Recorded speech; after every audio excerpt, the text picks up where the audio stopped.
Olá, criativos e criativas, sejam bem-vindos ao StalosCast, episódio número 4. Chegamos aqui, Vagnão, mais um episódio efusivo, é Então, isso? chegamos ainda de metrô lotado e vou dar um spoiler aqui, com o violão no saco.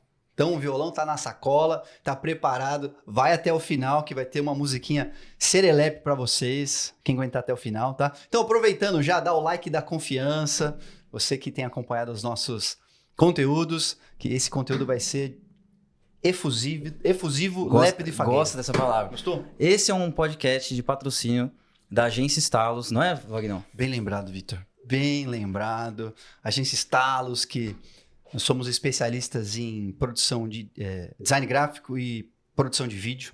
Nós temos um braço muito interessante em produção criativa para endomarketing, comunicação interna e projetos digitais. Saiba mais em stalos.com.br. Show! E eu quero saber, Vagnão, qual que é o nosso tema de hoje? O nosso Você tema, lembra? Claro que eu lembro, são marcas serelepes, estou brincando, marcas do futuro. Oh, E o nosso convidado é excepcional, tem uma capivara enorme. vamos lá. Você vai puxar agora a capivara, Vitão? Vamos lá. Então vai. Nesse episódio, a gente trouxe um empreendedor que é consultor e palestrante com mais de 25 anos de experiência em branding, estratégia de marcas e inovação. Ele é CEO da Evolve Soul Strategy e ex-professor da FGV. Já palestrou em mais de 400 eventos, incluindo o TEDx. Aos 55 anos, celebra a vida com gratidão e curiosidade, tendo realizado sonhos como tocar violão, lutar jiu-jitsu e velejar de windsurf. Apaixonado pelo autoconhecimento, busca evolução contínua, inspirada por sua família, amigos e mestres, sempre alinhado ao propósito e resiliência em sua trajetória pessoal e profissional. Seja bem-vindo ao StalosCast, Paulo Alçal. Vem pra cá! Muito bom, Paulão. Muito boa introdução, hein? Legal. Deu vontade de participar do podcast. É isso aí. Vamos Muito pra legal. cima. Muito bom. Obrigado pelo convite. Poxa, gratidão imensa tê-lo aqui, viu? Muito obrigado pela sua disposição, pelo Eu seu que agradeço. tempo. Muito obrigado mesmo. Eu que agradeço. Bom Um demais. prazer. Vamos lá. Pra cima. Simbora. a gente Lembrando quer que o Vitão que manda aqui nessa parada. Ah, o Vitão que mais ou manda. menos, Não, mais ou bom. menos. Vamos com calma aí. Mas a gente tem um quadro inicial, Paulo, que é o Sua História em 7 Minutos.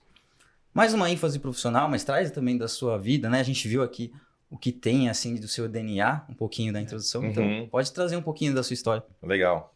Bom, 55 anos em 7 minutos é um bom desafio, né? Que nem o TED, né? Que a gente tem que fazer em 18 minutos. Meu Deus. Mas eu sempre tive o sonho de jogar basquete nos Estados Unidos, cara. Mesmo desse tamanho, era o meu sonho. Vai ser armador. Era armador, exatamente. Por que eu começo a história assim, né? Porque isso me fez ter uma meta de vida, quando eu jogava aqui no Brasil, de jogar nos Estados Unidos. Então eu falei, naquela época, como é que eu vou jogar nos Estados Unidos, né? Uhum. E tinha que estudar, né? Eu estudava no Bandeirantes aqui.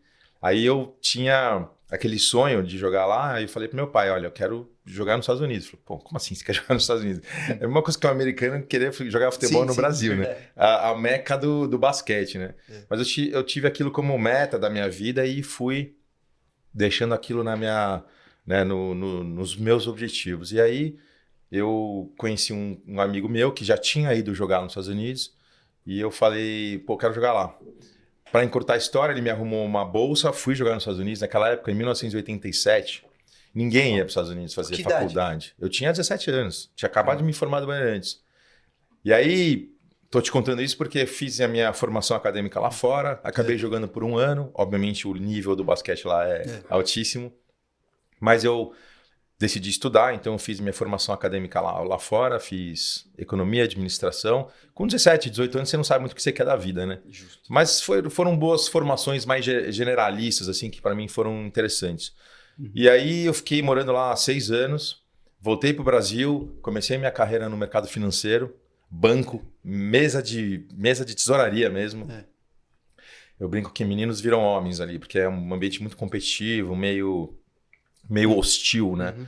O que me trouxe uma boa escola de vida, assim, mas não era o que eu gostava. Trabalhei uns 6 anos no mercado financeiro, saí, voltei para os Estados Unidos para fazer uma pós e fiz uma pós de branding na NYU e me apaixonei pelo tema branding, marcas, etc. E aí eu não parei mais de estudar. Fiz pós em Stanford de Design Thinking, inovação, fiz pós aqui no INSPER. Fiz vários cursos de continuação, educação continuada, né? Que eu gosto de estudar, acho que a gente vai falar um pouco sobre isso. Tenho falado muito sobre adaptabilidade, então não para de estudar, acho que a gente não tem que parar de estudar, né? Lifelong learning, aprender continuamente, ainda mais nesse mundo maluco que a gente está vivendo. E aí eu fundei a minha primeira agência em 2002, que foi uma agência que foi muito sucesso, assim, chamava Voltage, era uma agência de tendências. E a gente foi muito bem durante muitos anos. Eu acabei montando uma agência de marketing esportivo com as duas paralelas, assim. Tive um sócio e na agência de tendências a gente foi super bem. Unilever, Nivea, Nike como clientes, Global Brands, assim. E um grupo quis comprar a gente, acabei vendendo, fiz uma besteira na minha vida de ter vendido essa empresa.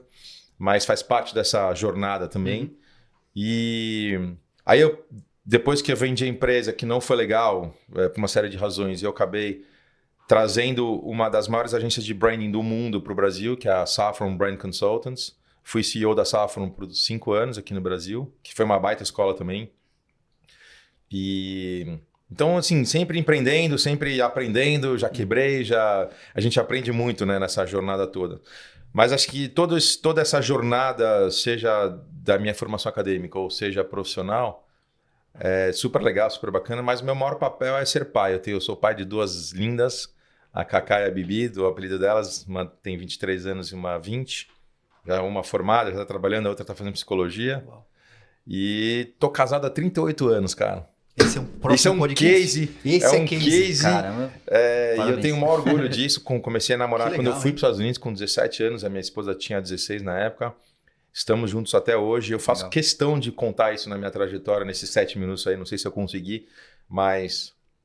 Porque é o meu pilar mais importante, assim, a minha família e a minha esposa, né? A minha esposa estava comigo nas fases que eu quebrei, nas fases que eu me dei bem. E aí que você vê quem realmente é uma parceira. E para mim, esse alicerce família é fundamental. Então, essa é um pouco da história aí. Excelente. Faço esporte, né? Como você falou no começo lá, faço jiu-jitsu, sou velejador de windsurf.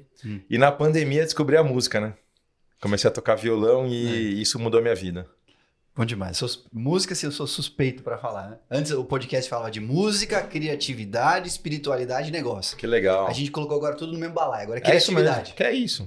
Criatividade mesmo, né? Criatividade. Mas você é craque, eu tô aprendendo ainda. Tô 4 anos tocando violão. Muito obrigado. A gente também tá aprendendo. A gente vai ver aqui. E que essa capivara, olha o tanto que a gente tá aprendendo, né? Olha que experiência. E eu vi uma conexão entre a história do Paulo e a história da Bel Pesce. O episódio passado foi com a Bel. Que legal. Vocês tiveram, assim, um grande privilégio... De poder estar fora, né? De ir pra fora. Sim. E assim, muito jovem. Ela foi muito jovem lá pro MIT, também aos 17, né? Exato. Foi. E aí... Conheço a história dela. Isso, acho que forja algo, né? Forja família, muito. Essa meta que você estabeleceu do basquete, acho que não é por acaso que você... Poxa, ali a meta te deu um lugar de se chegar, isso. Né? Que acho que tira a gente. Eu sabia que eu ia estar fora, de uma forma ou de outra. Estar fora é caro, né? Naquela época era caríssimo pro meu pai também. E eu falei, não, eu vou com basquete. Consegui ir com basquete, né? Mas quando eu fui com 17 anos para os Estados Unidos, em 1987, só para você não sabe o que é isso, porque não tinha internet, meu amigo. Não tinha... O Wagner não sei, que também é novo, 40 anos, mas não tinha internet, cara. Não tinha essa história de falar no FaceTime, falar no celular, mandar WhatsApp. Eu tinha que ligar para minha esposa, gastava uma fortuna não era minha esposa na época, mas gastava uma fortuna de celular. E ela me mandava carta. E todo mundo me mandava carta. Então, assim, eu sabia das novidades 1 semana depois. 2 semanas depois. Né? Que era ruim, né? Então, eu fui corajoso em estudar num país que é os Estados Unidos, muitas vezes preconceituoso com nós latinos, né? Então, sofri preconceito também nessa época. E fui morar no Colorado, que é um estado bastante... centro-americano, assim, sabe? Os rednecks mesmo, assim, sabe? Os caras bem caipiras, assim. Muito pouco latino, muito pouco de outras religiões, outras raças. Então, cara, foi punk, não foi fácil, não. Fui corajoso, viu? Mandou bem. Como é que você equilibra isso daí, rapaz? Porque você trouxe uma empresa pro Brasil, né? Que trouxe. Na verdade, você estava fazendo o papel do seu intercâmbio, depois no profissional, e aí você tem uma experiência também de ter equilíbrio, e, né, que você falou, a essência, né? Você tem uma frase, né, que a gente pegou aqui, Muito interessante essa frase, né? Você acredita que a felicidade é relativa, mas que a paz de espírito é essencial. A gente pegou isso aí. Legal isso aí. Mas a grande questão é como é que você chega nesse lugar de paz de espírito, né? Encontra também o caminho da alegria e da felicidade, mas gerenciando tantos projetos, né? Seja de estudar fora, ou de trazer uma empresa para cá, ou de sentar na cadeira de um banco.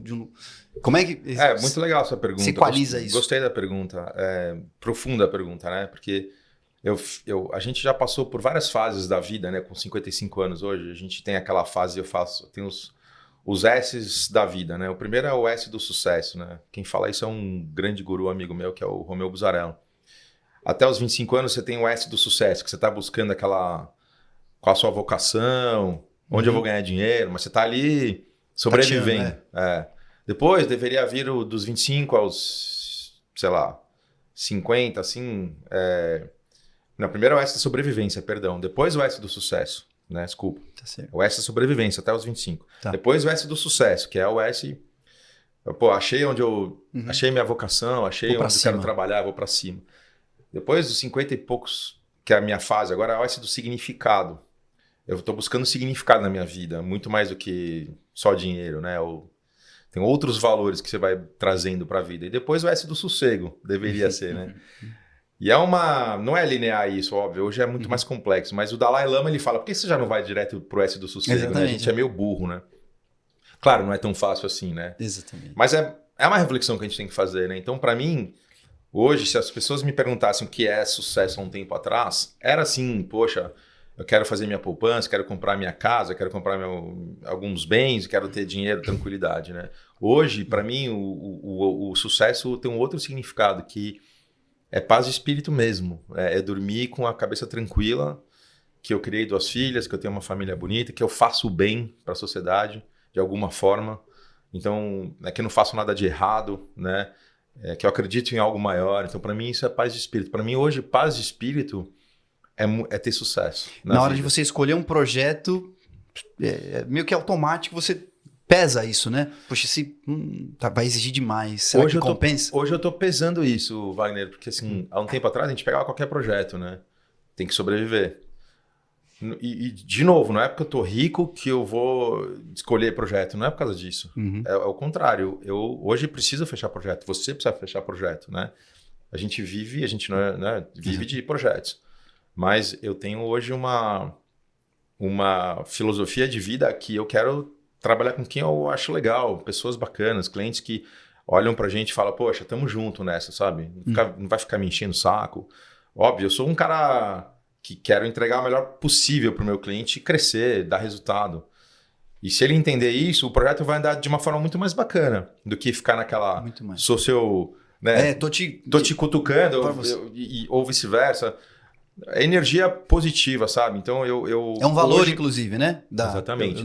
Estamos juntos. Total, né? Estamos juntos é um valor da Evolve. Bem que legal. Estamos juntos, e aquela frase famosa, né? Quem tá comigo na trincheira é mais importante que a própria guerra. Né? Então, estamos juntos mesmo, né? Então, assim, quem tá comigo é porque quer estar comigo e eu quero que esteja comigo. Então, é mais essa história de com 55, cabelo branco hoje, o que eu quero para minha vida? Eu quero ser feliz. Eu quero ter essa paz de espírito, né? E esse conceito de felicidade, obviamente, é muito relativo, né? Para cada pessoa é uma coisa, significa uma coisa. Mas para mim, hoje, ser feliz é ter paz de espírito. Show. Eu acho que a gente pode olhar para as marcas agora, né? Porque o nosso tema é voltado para marcas do futuro. Mas o que você enxerga com relação às marcas hoje? Como elas se comunicam? Porque você tem esse seu jeito de envolver as pessoas, você tem um jeito de se conectar com o que você é. E as marcas também têm um papel nisso, né? Como é que você pensa sobre isso? Né? É uma pergunta aberta, né? Mas vamos lá, marcas, elas têm um papel extremamente importante na sociedade. Eu, como especialista de branding, né, estudo sobre a relação das marcas com as pessoas, com a sociedade. E até um tempo atrás, a gente achava que era uma relação comercial, né? Puta, eu compro o teu produto, você vende o teu produto, a tua experiência, o teu serviço e tchau, um abraço. Só que, infelizmente, as grandes instituições das quais a gente depende, né? Ou acreditava muito que era o governo, as instituições formais, né? Elas infelizmente deixaram a gente na mão por uma série de razões, né? Claro, sempre também tem bons governos ruins, mas o que eu quero dizer é a instituição. Então, as marcas, elas, com isso, né, elas exercem um papel importante na sociedade. Porque eu vou criar alguma coisa, algum produto que vá, por exemplo, poluir a cidade. Eu sou uma construtora, uma incorporadora, tá? Se eu construir um prédio numa região que tem já um trânsito ruim, que tem uma densidade de população alta, e eu vou construir um prédio que vai ter 3 mil pessoas ali com carro e etc. Poxa, eu não estou pensando na sociedade, não estou pensando que vai melhorar ou vai piorar o bairro. Estou pensando no meu dinheiro, no bolso. O que eu vou ganhar no meu próprio bolso e dane-se a cidade, dane-se a comunidade, dane-se a vizinhança. E não é bem assim. E também eu posso construir um prédio bonito ou um prédio feio. Se eu construir um prédio feio, eu estou enfeiando a cidade. Versus um prédio bonito. Então, olha que interessante. É o papel de uma construtora incorporadora na sociedade. Não é só ganhar dinheiro. Ela tem que entender se ela vai prejudicar ou não a vizinhança, a comunidade. Eu sei que isso é romântico, isso é bonito, mas é o papel das marcas. Uhum. Uma marca que não tem um propósito que vai além das suas 4 paredes é uma marca que só quer ganhar dinheiro. E uma marca que só quer ganhar dinheiro é uma marca miserável, na minha opinião. Mas aí o cerne está no dono, na concepção, na mente ali de quem está, né? E a gente só trabalha isso... Claro. Né? As marcas são feitas de pessoas, né, Wagner? Assim, os líderes, os fundadores... O resultado da qualidade de um homem, de ser, de interagir com a existência. Né? Eu acredito muito nisso. Né? Profundidade de significado que ele tem da vida, né? Exato. Então, eu falo disso... Perfeito. Eu falo isso há mais de 15 anos, e quando eu dava palestra falando que as marcas tinham que ter propósito, que as marcas tinham que pensar em ganhar dinheiro, sim, óbvio, elas são marcas, elas precisam sobreviver, precisam pagar as contas, sim. Mas aquelas que vão além e que façam algo pela sociedade, sim, são as marcas que se diferenciam e que são mais longevas. E está provado com estudos de Stanford, estudos de Harvard, que as empresas que têm propósito, que fazem além, dão resultado. Até um tempo atrás eu precisava convencer os empresários de que isso era real. Hoje tem pesquisas de que marcas que promovem o equilíbrio para os seus colaboradores, que promovem a qualidade de vida, que realmente vão além dessas 4 paredes de ganhar dinheiro, são aquelas que vão ser mais bem-sucedidas. Está mais do que provado. Essas são as marcas do futuro. E pode ser bem tangível isso, né? A gente não está pedindo para que as marcas façam um projeto na Babesco, não. No nosso ecossistema, né? A gente tem como uma luta contra o Setembro Amarelo, né? As pessoas que se suicidam. Então, a gente fez uma campanha pequena, com um vídeo pequeno, com uma ideia, mas que a gente impulsiona para... Poxa, você está pensando em fazer alguma coisa? Calma. Exatamente. Calma. Foi um pequeno gesto, mas a gente já influencia. Isso. As marcas precisam ter causa. Elas precisam abraçar uma causa, elas precisam ajudar. Né? Então, eu costumo sempre sugerir para os meus clientes, poxa, busca uma causa que tenha a ver com o teu negócio, né?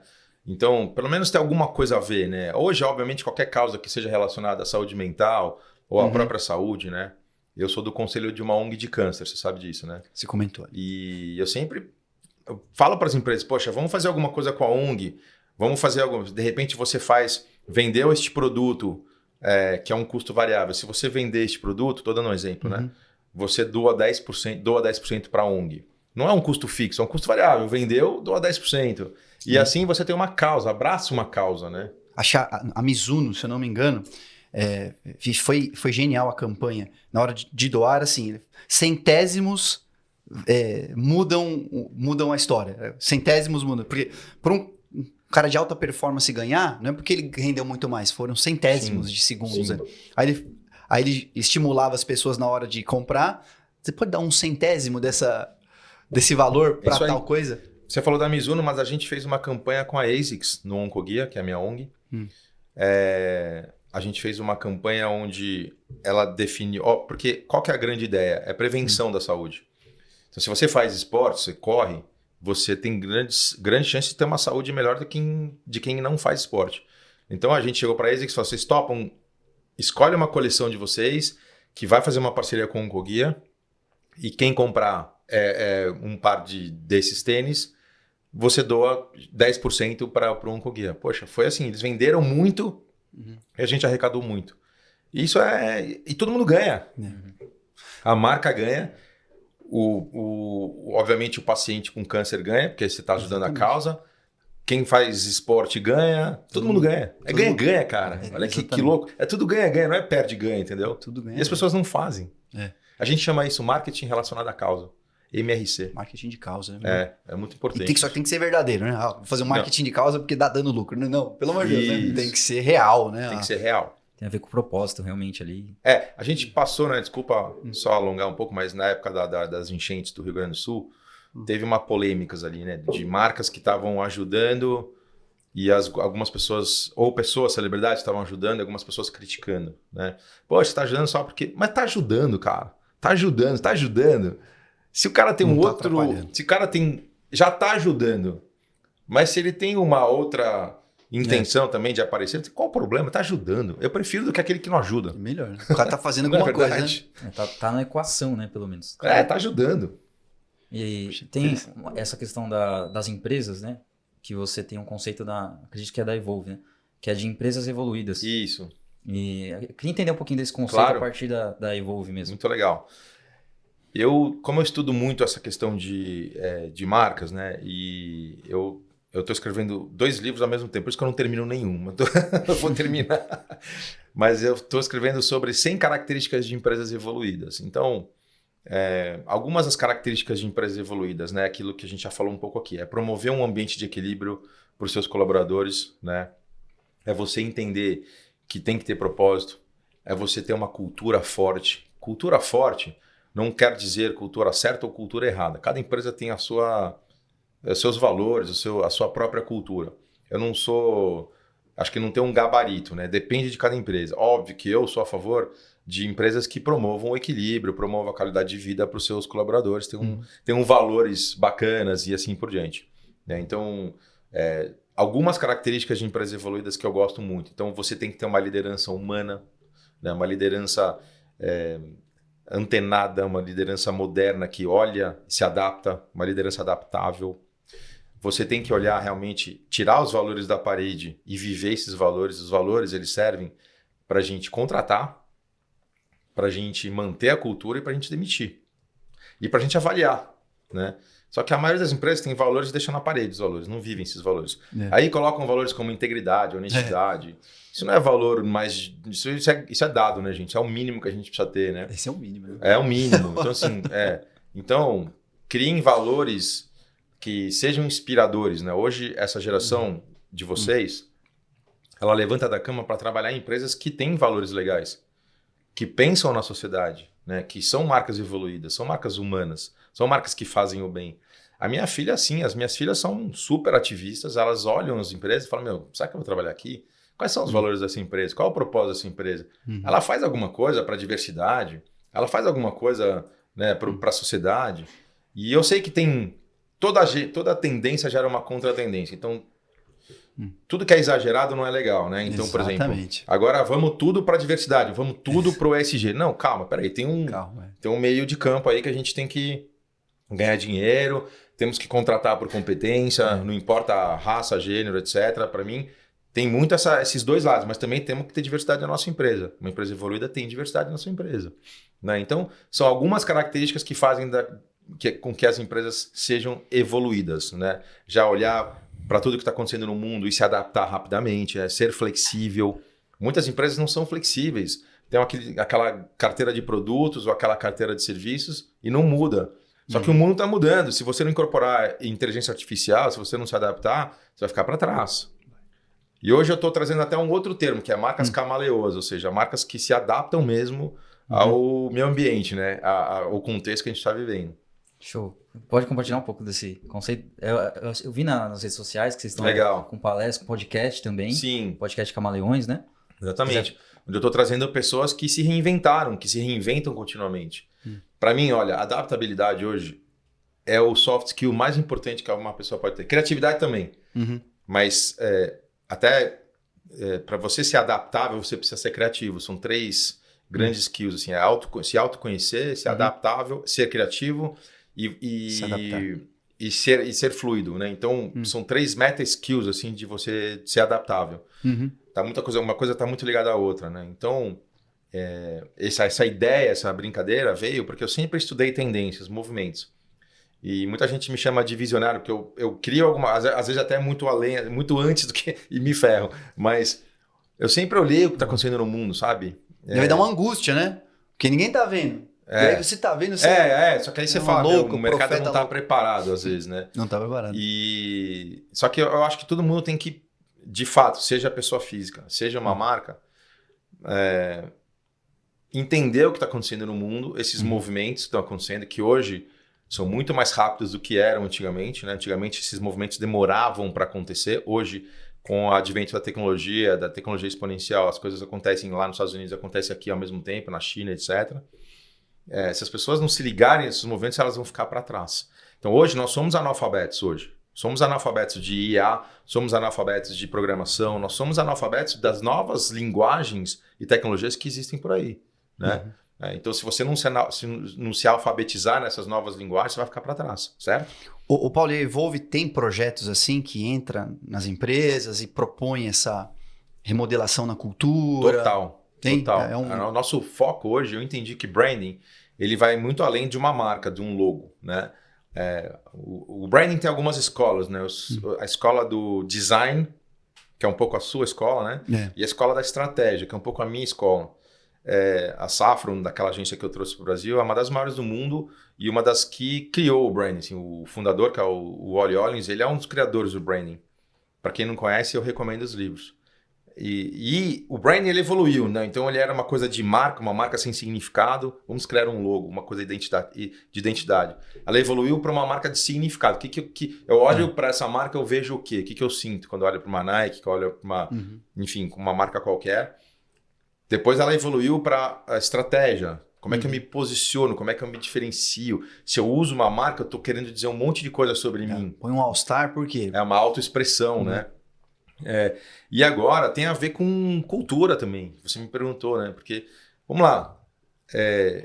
Eu tenho uma marca que é linda, o logo. O logo é lindo, a identidade visual é linda. A Stalos, vamos pegar como exemplo esteticamente linda, bacana. Tá tudo certinho, eu vou nas redes sociais, que marca legal e tal. E o produto que vocês oferecem é super bacana, que legal, a jornada é legal, o serviço é legal.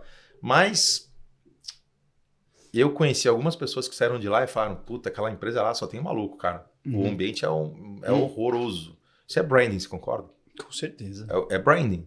Gente, eu tô dando um exemplo, né? O ambiente das salas é ótimo, então tô brincando, mas se você sai falando mal da empresa, ou se você fala que o líder é ruim, que a cultura é ruim, isso é branding. Sua marca pode morrer. Porque hoje o poder está na mão do colaborador, do consumidor, sair de lá e falar, ó, trabalhar ali é coisa de louco. Claro que a gente tem que tomar cuidado, né? Porque às vezes tem uma questão pessoal. Mas é branding. Mas se 2, 3, 4 estão falando... Então eu falo com meus clientes, sim.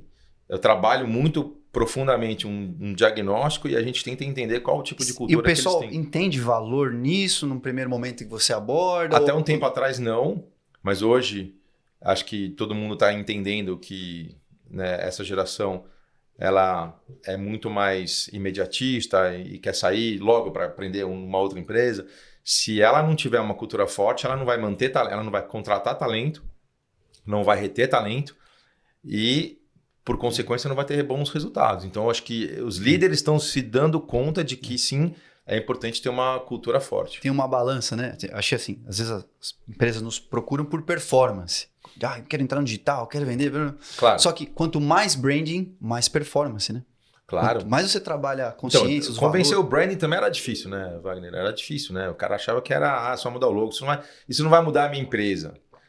Eu sempre pergunto, poxa, você vai numa loja ou num restaurante que é tudo bonitinho, o logo é bacana, o serviço é legal, a experiência é boa, a cadeira tem a ver com... Quanto é que você acha que vai ser o preço, né? Impacta na percepção. Claro, impacta na percepção e o cara pode cobrar mais. Então, nesse momento onde a gente tem marcas que competem e não tem nenhum ambiente hoje, nenhuma indústria que não seja altamente competitiva, você concorda? Fala uma indústria que não seja competitiva. Todos os ambientes são competitivos. Então, como é que você se destaca? Vai numa gôndola de supermercado, vai comprar um produto de limpeza hoje. Como que você compra? Eu fiz um trabalho para uma empresa de produto de limpeza, sabe o que eu fiz? Eu comprei todos os produtos que tinham na gôndola, concorrentes deles, e coloquei em cima da mesa com o time de marketing e falei, como é que a gente escolhe, cara? É o mesmo líquido, a mesma embalagem, a mesma tipografia. E aí? Mesmo tudo, é igual. Me fala. Ah, por preço. Ah, que inteligente, né? Então... Posicionar por preço. Meu Deus. Então você vai posicionar por preço. Se vier uma marca talibã lá, uma marca concorrente, que vai baixar o preço, você vai diminuir a sua margem. Mas como atribuir valor? É um belo do exemplo. Como é que eu atribuo valor? Você vai ter que entender da dona de casa, que usa. Claro. Vai ter que gerar um conteúdo relevante para essa mulher, vai ter que se conectar Da com ela. dona e do dono, da né, meu dona. amigo? Porque hoje tem conceitos, né? Hoje, muitas vezes o homem vai fazer compra. E quando o homem vai fazer compra... Pior ainda. Eu costumo ser um desastre. Viu? Desastre total. Não sabe nem o que ele vai comprar. Né? Então, como é que eu falo com esse comprador ou com essa compradora que o meu produto é o que ela deve comprar? Então, eu sempre sou um pouco radical nesse momento. Eu falo, coloca um líquido diferente, uma cor diferente, uma embalagem diferente. Não faz um Me Too. Me Too é o copiar. Né? Pode fazer essa análise. Qualquer marca de iogurte, Danoninho, Batavinho, tudo a mesma tipografia. Se pega marcas de produto de limpeza, é tudo a mesma embalagem, a mesma... Você fala, meu Deus, não é possível, cara. Você está prejudicando a escolha. E faz um negócio diferente. Tem que ter coragem para fazer um negócio diferente. Tem que ter coragem. Mas não é fácil. Mas o branding é isso. Você se destacar em meio a uma concorrência brutal. É uma das tarefas do branding, né? É brutal. A gente está fazendo um trabalho por uma doutora que tem uma clínica de estética e harmonização facial. Aí eu comecei a Que analisar... tem 500 mil concorrentes. Eu comecei a analisar os vídeos. Elas apresentam o espaço sempre muito bonito, elas bem vestidas, falam de segurança que não vai ficar artificial. Sei lá, 90% dos ads que a gente viu na biblioteca de anúncios do Facebook fala assim. Eu falei, olha, tá todo mundo falando dessa maneira como você tá falando. Não é que é errado, eu acho que você tem até que ter esse tipo de conteúdo e posicionamento. Mas vamos pensar diferente? Isso. Vamos criar um caminho diferente? Porque cara.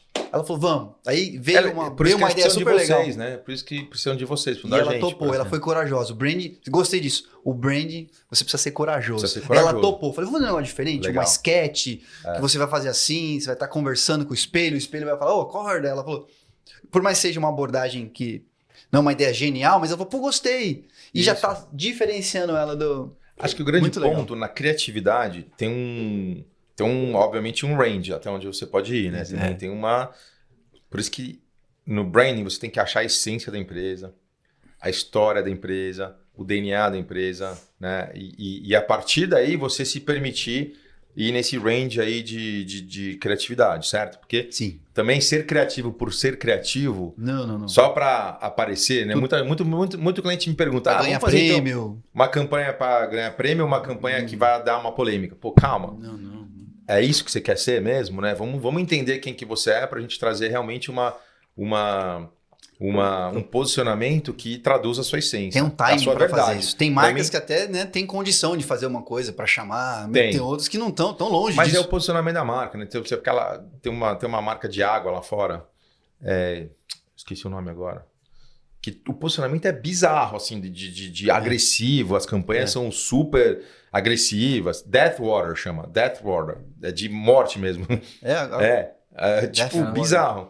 Então, cara, os caras são assim uma comunicação agressiva e para agredir mesmo, mas é o que os caras escolheram, entendeu? O público deles é esse, eles escolheram esse. Então, é uma marca corajosa. Então faz sentido. Para mim, assim, a palavra-chave nesse range é autenticidade. Não queira ser algo que você não é. Perfeito. Sabe? É isso. Mas seja autêntico. Se você tem igual a gente, se você tem uma autenticidade bacana, vista-se como, né? Adequado, tenha autenticidade e dane-se o que vão achar de você. Muita gente me faz uma pergunta, não sei se vocês vão fazer, mas que eu acho legal. Vou fazer um logo, mas será que as pessoas vão gostar? Branding é de dentro para fora, gente. Você não tem que se preocupar com se as pessoas vão gostar ou não. Óbvio. Vamos lá. Eu tô falando assim, vou fazer pesquisa para ver se as pessoas gostaram do meu logo. Tá errado. É de dentro para fora.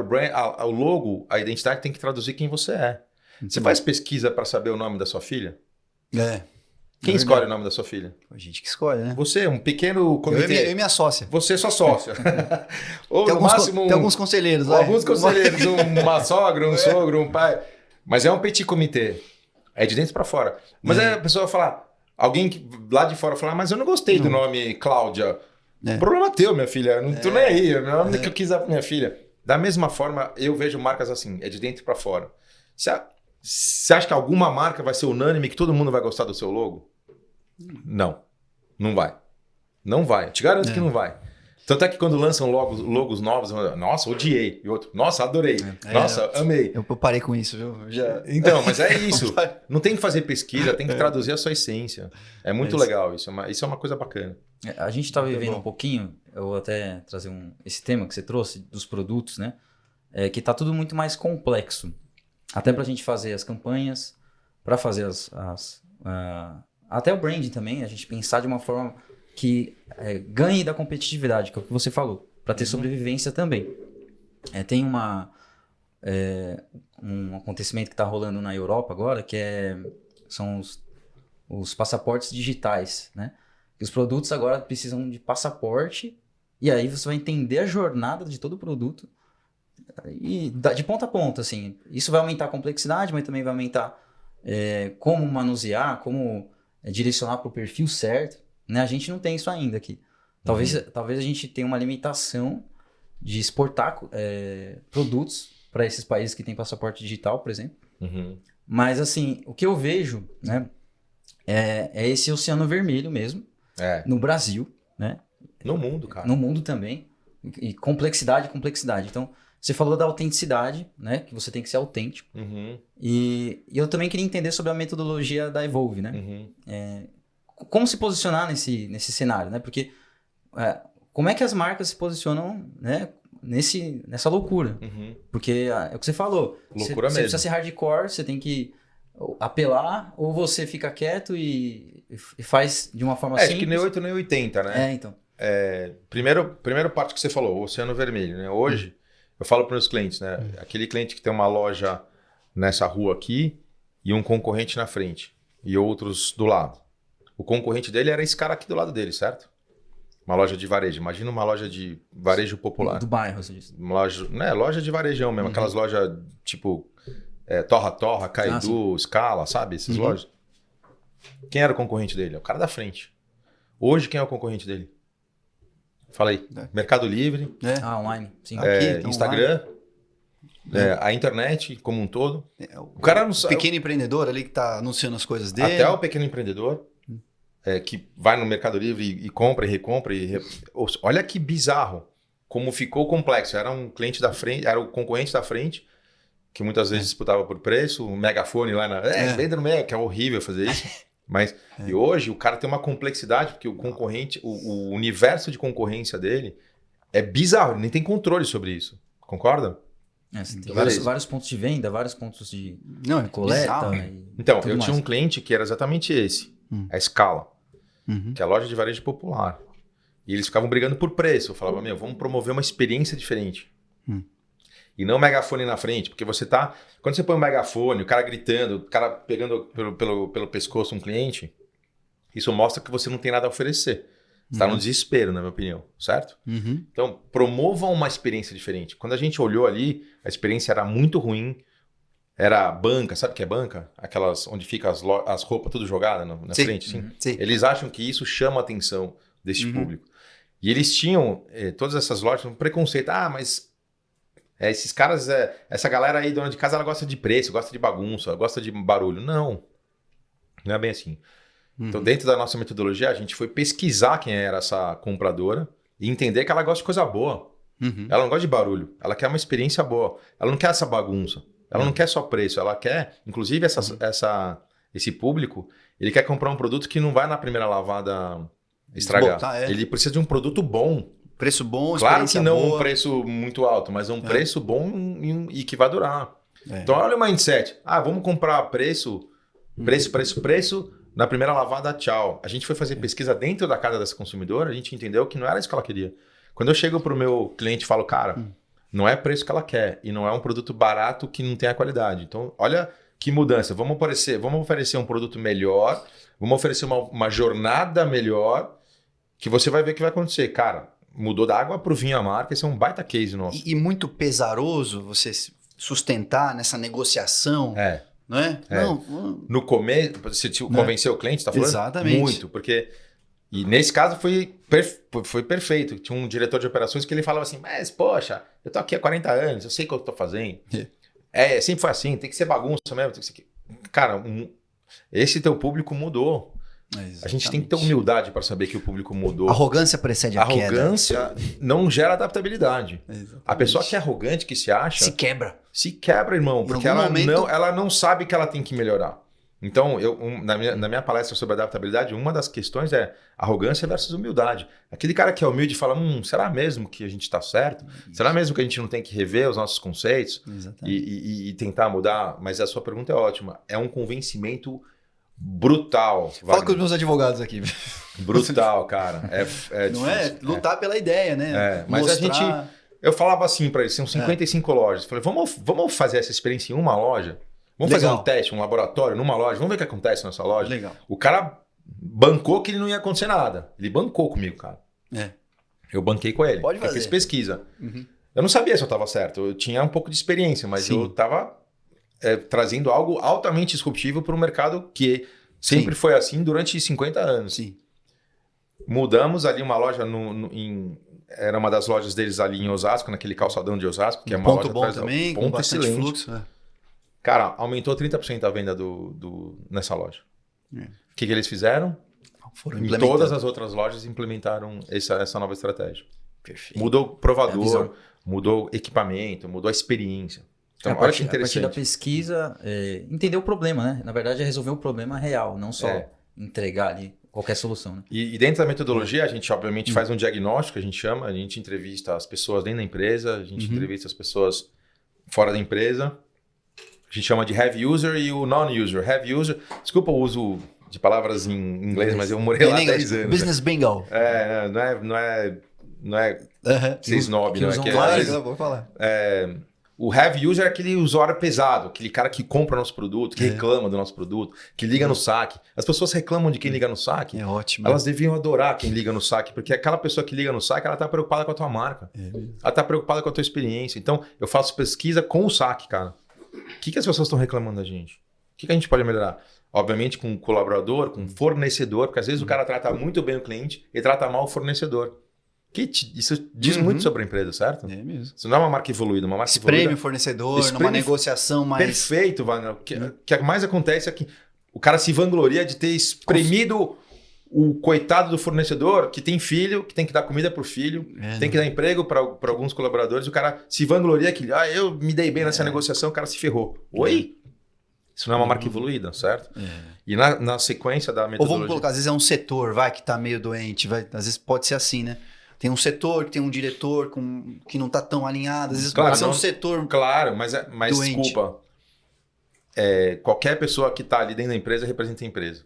Desde a telefonista, a recepcionista, até o CEO da empresa. Então, todo mundo tem que estar dentro da cultura da empresa.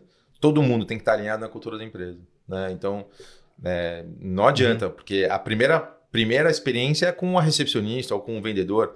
Uma das coisas que a gente trouxe para essa empresa é sorria. A pessoa entrou na sua loja, dá um sorriso, cara. Muda o dia, né?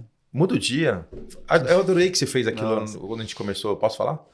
O nosso podcast, que você fez uma oração aqui, uma reza. Claro, pode falar. A gente costuma sempre fazer uma oração. Uma oração antes de começar. Agradecendo, né? E eu adorei, cara. Deu outra energia. Então, imagina você entra numa loja, a pessoa te recebe com um sorriso. Quanto custa um sorriso, Wagner? Investimento pro... CFO ficar bravo com você? Pelo amor de Deus, né? É treinamento para você sorrir. Quanto custa um sorriso? Entra numa loja e tem um cara com aquela cara de bravo, assim, com aquela cara ruim. A energia, cara, eu acredito em energia. Com certeza. Dá um sorriso para essa pessoa. Energia pura. Você sabia que espirrar e sorrir são contagiosos, né?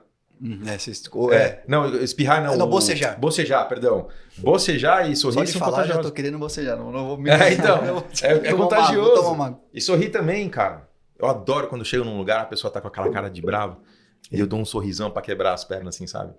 Vê se não muda a percepção. Isso são empresas e pessoas que estão crescendo, que estão evoluindo, né? É uma mentalidade que tá crescendo. É difícil, ninguém falou que é fácil, cara. O Brunet tem uma história ótima, né? Um pastorzão poderoso aí. Temos 10 minutos. Ele foi viajar, tava indo para um lugar super legal com a esposa e foi muito mal atendido pela moça do café, que meio que jogou assim. Isso aqui. E ele ficou indignado. Ele ia falar com ela de um jeito impetuoso e aí a esposa, né? Falou, você é pastor, não sei o quê. Aí ele, segura. Segura, tamo aqui. Aí ele falou, puxa, é verdade, né? eu nem sei o que essa mulher tá passando. É. Aí ele foi lá pra ela e falou assim, ó, eu não sei o que você tá passando, mas tem um Deus que te ama e vai dar certo, isso vai passar. Aí a mulher Melhor coisa que começou a ele chorar. fez. Lógico. Então ele não pagou o mal com o mal, ele teve empatia legal, e cara. ele, enfim, deu Isso pra mim é o paz melhor de ali, né? espírito. Eu era alguém muito... que foi... Eu acho muito legal isso, cara. Isso a gente tem que evoluir continuamente, né? Não falando muito de empresa agora, mas falando de pessoa física, a gente busca autoconhecimento. Quem não sabe se autoconhecer não vai saber ajudar o outro, né? Então, tem uma dica que eu deixo para as pessoas mais novas, é buscar esse autoconhecimento. Eu era um cara invocadinho que queria brigar, basquete tinha muita briga, não sei o quê. E depois que eu comecei a me autoconhecer e buscar evolução espiritual, eu adoro fazer isso que você falou, cara. Como uma pessoa vem com uma pedra, você vai e quebra as pernas no bom sentido e fala, pô, peraí, cara. Tá tudo bem? O que aconteceu? Como é que eu posso te ajudar? Né? Aconteceu essa semana passada comigo, meu. Aconteceu uma história dessa, muito parecida com essa na semana passada, no jiu-jitsu comigo. Mas é isso, né? Você trazer uma energia boa. E não também querer passar que a gente é o superior por estar fazendo isso. Na verdade, isso é misericórdia, né? Porque às vezes eu falho também. Às vezes eu sei o que eu tenho que fazer e... aí me sinto mal. Poxa, na próxima vez eu quero acertar, né? Mas é normal a gente entender que é imperfeito. A gente julga muito as pessoas. Julga demais. Tem que Entra no julgar elevador menos. e lá o cara não te cumprimenta. Você fala, aquele cara é mal educado. Aquele cara é um panaca. Nunca me cumprimenta. Você não sabe se... Nem sabe a história. A mãe dele morreu no dia. Se alguém... Se ele perdeu o emprego, se ele perdeu o cliente, se ele estava num mundo introspectivo dele. Como é que você vai julgar a pessoa? Né? A gente não julga dá, enfim. muito. Não é assim, né? Acho que o Oasis fez um clipe muito criativo sobre julgamento. O clipe vai começando, e você vai vendo cenas, e você, isso aí roubou. Pô, esse cara empurrou, provocou a briga. Aí depois você vai entender o contexto. Aí no fim não tem nada disso. Era a salvação, né? Música muito legal, cara. Legal. Fica a dica, eu esqueci o nome da canção, depois a gente pode pôr nas Muito legendas. bacana. E acho que, sintetizando, né? Empresas evoluídas vêm de pessoas, diretores, do board, que tá nesse caminho, né? De, poxa, querer crescer. Empresas são feitas de pessoas. Eu adoro quando as pessoas falam assim, é B2B, não é B2C. Tá, mas você vai falar com uma máquina lá? Você vai falar com a caneca na empresa, com um robô? Tem uma pessoa no B2B. Exatamente. Né? Então, as empresas são feitas de pessoas.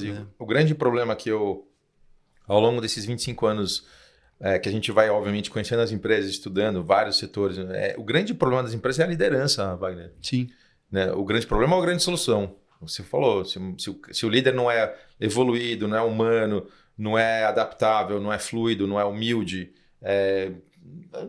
a consequência vai vir na cultura da empresa. Né? Então, empresas evoluídas, tem que ter pessoas evoluídas dentro da empresa. Tenho a menor dúvida. Talvez chega no número, mas a um preço doído, né? Uma liderança assim. Talvez chegue no número. Chega. Mas qual que é o outro número que gera emocional, mental, né? Exato. Espiritual. Hoje a gente é campeão, hoje a gente é vice-campeão mundial de depressão e campeão, se não campeão, vice-campeão mundial de ansiedade. Número de pessoas com ansiedade e depressão.